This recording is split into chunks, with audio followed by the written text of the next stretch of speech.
জয় গুরু। পরম প্রেমময় শ্রী শ্রী ঠাকুরের আতুল চরণে জানে আমার শতকোটি প্রণাম।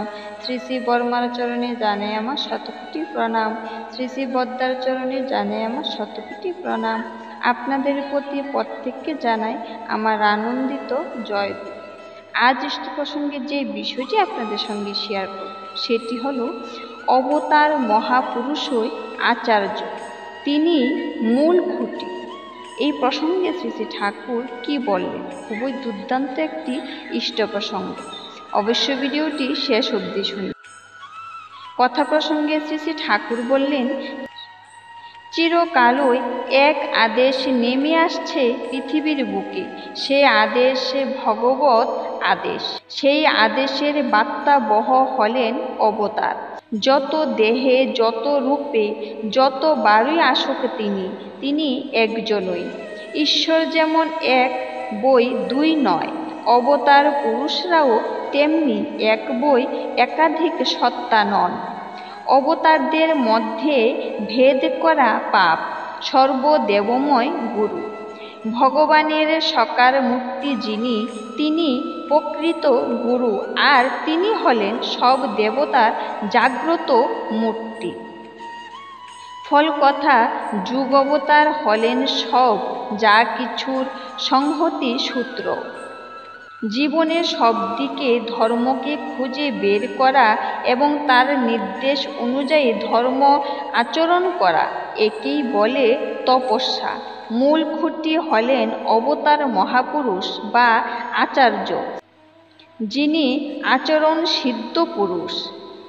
সাক্ষী গোপাল, গুরু বা ঋত্বিকও যদি থাকে এবং সে যদি যুগবতারদের সাধন পদ্ধতি জানিয়ে দেয়, বোধ সম্পূর্ণ মানুষ ওর থেকে এগিয়ে যেতে পারে। একজন কথা প্রসঙ্গে বললেন, ইষ্ট তো আমাদের ভালোবেসে তার দিকে টেনে রাখতে পারেন। শ্রী শ্রী ঠাকুর বললেন, আমি তোমাদের লাখ ভালোবাসি, কিন্তু তুমি যদি আমাদের ভালো না বাসো তাহলে আমার ভালোবাসা অনুভব করতে পারবে না। আমার ভালোবাসাটা প্রশ্ন নয়, সেটা আছেই। তোমাদের তরফ থেকে যা করবা তা করে গেলেই হয়। বাপ মাকে এ বলতে হয় না যে তোমরা সন্তানকে ভালোবাসো, সেই ভালোবাসা তাদের সত্তাগত। ওই ভালোবাসাটা তারাই ঠিক অনুভব ও উপভোগ করতে পারে যাদের বাপ মার প্রতি অকাট্য টান আছে, তাদের খুশি করবার সক্রিয় আগ্রহ আছে। আমাদের জীবনে যা কিছু ইষ্টের পিতার্থে উৎসর্গীকৃত নন, আত্মপ্রীতিকাম যা কিছু, তাই অনর্থ ঘটায়। ইষ্ট প্রীতিমুখর কর্ম চিন্তাই ধর্ম, আর সব ভূতের বেগার খাটা। কথা প্রসঙ্গে শ্রী শ্রী ঠাকুর আরও বললেন, যেই নীতিগানের গুরুনিষ্ঠার সঙ্গে কোনো সম্পর্ক নেই তা কৃত্রিম। যা প্রভুকে পূরণ করে না তা ধর্মকেও পূরণ করে না, অর্থাৎ সত্তা পোষণই হয়ে ওঠে না। কি করব আমরা সেই গুণ দিয়ে যা সত্তাকে পালন পোষণ করে না? ইষ্টের দৃষ্টি হল ব্যাপক ও সুদূর প্রসারী। তিনি চান বৃহত্তর পরিপূরণ, যা দিয়ে ক্ষুদ্রতর পরিপূরিত হতে পারে। অবশ্য আপাতত হয়তো কষ্ট আসে।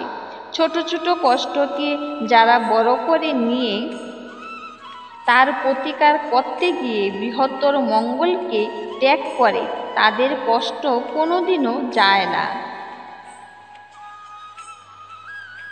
শ্রী শ্রী ঠাকুর আরও বললেন, যন্ত্রণাই সব নয়, আর যন্ত্রণা পাই আমরা প্রবৃত্তি অভিভূতি এর দরুন। সেই ব্যাপারে তার কোনো দায়িত্ব নেই।